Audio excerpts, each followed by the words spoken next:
What's up, everybody? MopHead here again with another math video for you guys. Yeah, I think I'm probably gonna do these like pretty much like a day after each other or something, so that all the information's out there. Because I think you're gonna get most from this if you can kind of take it as like a lesson. But these three videos definitely go together. So this is gonna be the third, and at least for right now, the final part of this little series. So what do? So the first video, we defined a percentage. We're like, all right, we want to get a better understanding, make sure we have a concrete understanding of what a percentage is and what it means really in our mix. So we did that. Then the next video, we kind of looked at playing around with percentages, how to work with them, how to solve for problems we might come across. And that was mostly, single flavors and one shots. That's why I talked about so much about one shots, because I know that is going to come up a lot, but basically the same thing for single flavors, just looking at one flavoring to put in a mix. Okay. So this last video is going to be more like a whole recipe. We're going to be looking at how to use these percentages in recipes, how to put your recipes together. And by the end of this video, you can just crank out your recipes on paper all day, every day. You don't even need an e-juice calculator anymore.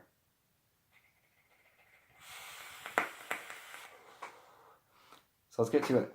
All right, see you guys down there. All right, everybody. Welcome to the down close portion of this video.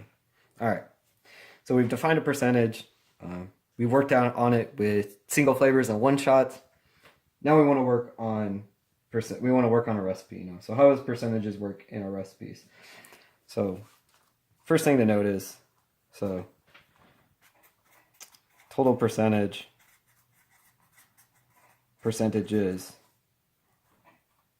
is 100. Which kind of we've already talked about, but I mean this in a little bit different way. This is like your final product.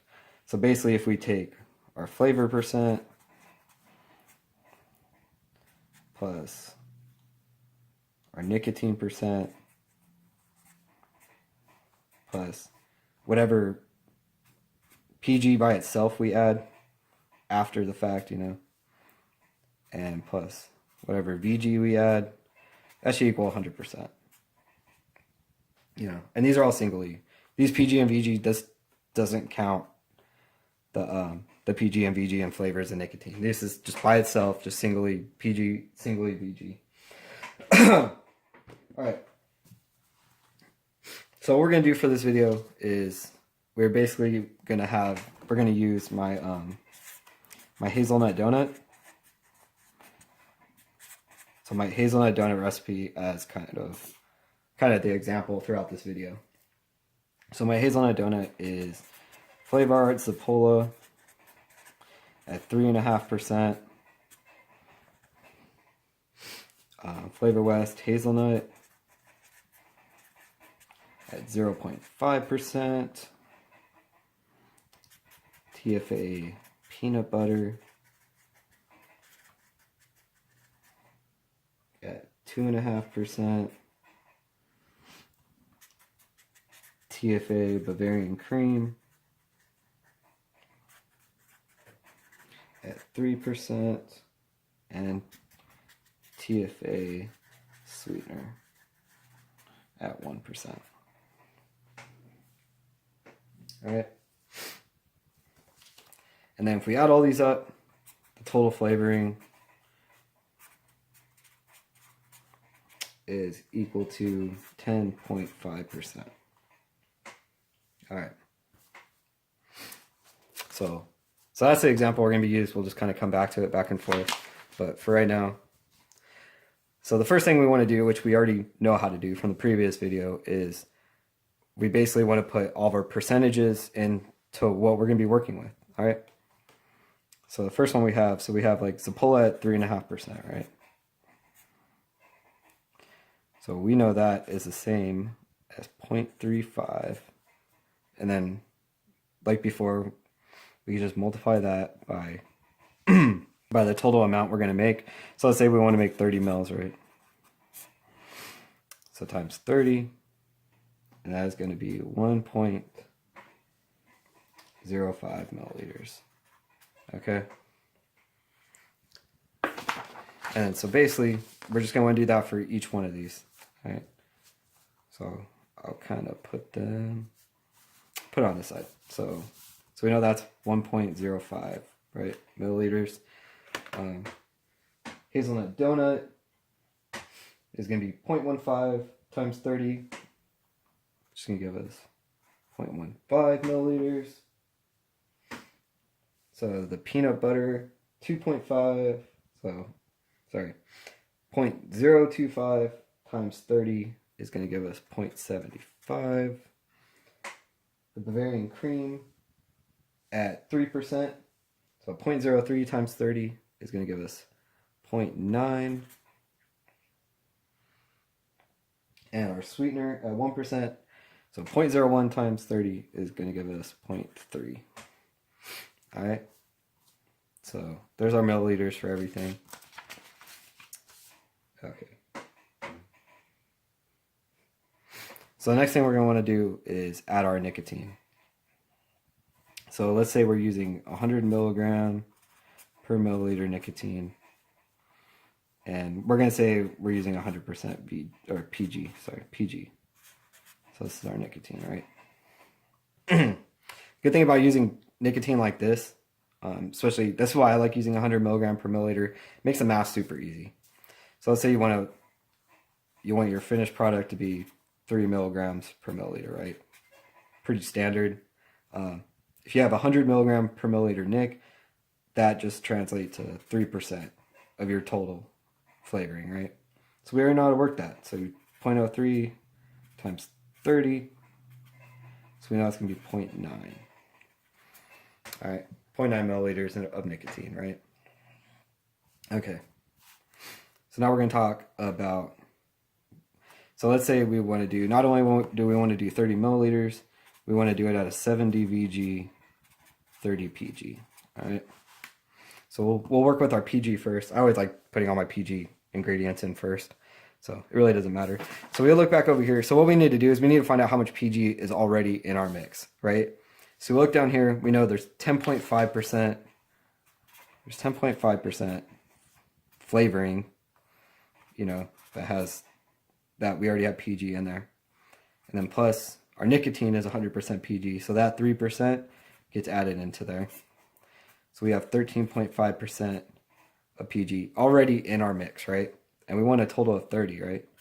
So we're going to take 30 and we're going to subtract that 13.5. And we're going to get, so we need 16.5% left, right? So 16.5% of our mix needs to be just straight PG.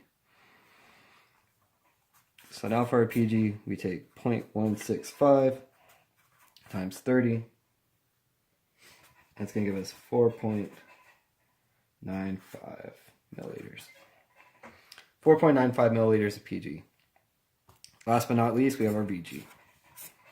Alright, so our VG, 70%. We already know we don't have any other VG in there, so it's just going to be a straight 70%. Alright, so we're going to take 0.70 times 30, and that is going to give us 21 milliliters. 21 milliliters is going to be how much VG we put in. Okay. So let's put all that together real quick, all right? So we have, let's go make it, sorry. All right. So now, hazelnut donut. So we're doing a 70-30, 3 milligram, and 30 milliliters, right? So we have our Sapola is going to be 1.05 milliliters. Our hazelnut is going to be 0.75 milliliters. Our peanut butter is going to be 0.9 milliliters. Our Bavarian cream is going to be, oh yeah, I screwed up. Sorry. Our hazelnut is 0.15 milliliters. Our peanut butter is 0.75 milliliters. Our Bavarian cream is 0.9 milliliters. And our sweetener is going to be 0.3 milliliters. Alright. When we look over here, And our nicotine is going to be 0.9 milliliters. Our PG is going to be 4.95 milliliters. And our VG is going to be 21 milliliters. All right. If we add all that up,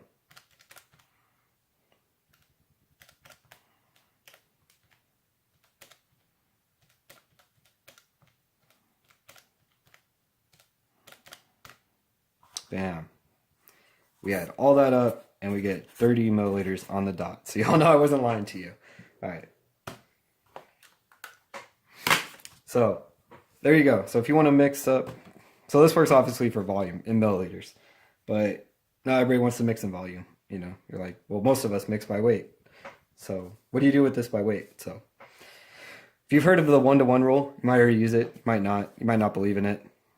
But basically what the 1-to-1 rule is saying the specific gravity of PG and water, because the specific gravity of water is 1. And the specific gravity of PG is extremely close to 1. And then usually with flavorings in PG or nicotine in PG, it's still very close to 1. Almost to the point where with the accuracy we use on our scales, it's not even worth going, using the specific gravities, because basically they're not enough to really make a difference. They might, every once in a while I've seen it to the point where, you're talking quarter of drops, you're talking very low. So a lot of people use the 1-to-1, but where you don't want to use the 1-to-1 rule is when you come into VG or anything that has VG in it, because VG is quite a bit heavier than water. So for VG, the specific gravity is about 1.26. All right, 1.26, 1.27, depending on who you ask, but I usually use 1.26. So all you have to do to change, so if you want to change your milliliters to grams for the 1-to-1 rule, you literally just say grams instead of, so 0.15 milliliters would be the same as 0.15 grams, with the 1-to-1 rule. But let's say, so like for your VG, right? So you have 21 milliliters, you need a VG, you want that in grams. Your specific weight is 1.26. So all you do is you take that 21 and you multiply it by the specific gravity. So that's going to give you 26.46 grams. So that's significant, If you need 26.46 grams of something, you don't want to be putting in 21 grams of something. So with VG, always use specific gravity. And then with the flavorings, if you do want to use a specific gravity of flavorings, it's the same way. You just multiply it by whatever it is, 1.00303, whatever, You just multiply it by your specific gravity, and that'll give you what you need in grams. And that's how you convert everything to grams, So, have anything else? Yeah, I think that's pretty much it. I hope this helped out somebody, even if it's just one person, I hope to help somebody out. Yeah, I enjoyed doing this. It was kind of fun. I get excited about it. I like math, I love math. I know a lot of people don't, but I think it's kind of important. And I would suggest people, like, every once in a while, maybe try and crank out your recipes by hand, just to keep yourself, kind of on top of it. I think it's important. But anyways, till next time, eat, sleep, mix, repeat. Be good to each other. I'll talk to y'all later. Goodbye.